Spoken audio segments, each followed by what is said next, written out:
El dia del concert vas veient com va entrant la gent, de veure, sí, mira, aquell és fulanet, és sotanet.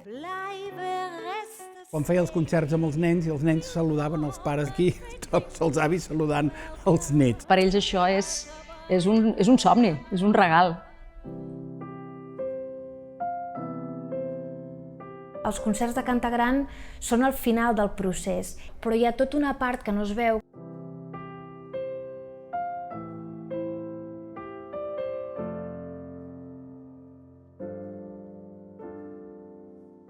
Es feia un concert de Nadal i es convidava la banda municipal.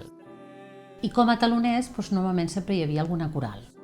Realment era una pena que no poguessin lluir més.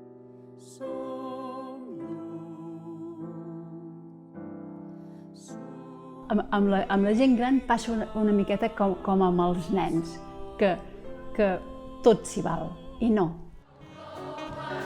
El Cantagran empezó como unas corales que se juntaban y cantaban y ahora es un espectáculo de una calidad enorme.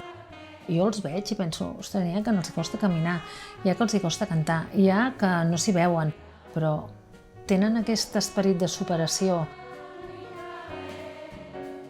És un espai que empodera, a través de la música, a través del cant, de la cançó.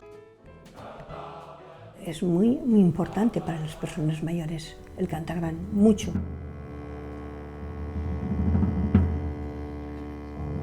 És un projecte que s'ha fet des de fa molts anys i no ha fallat mai. El 2020 no el vam poder fer.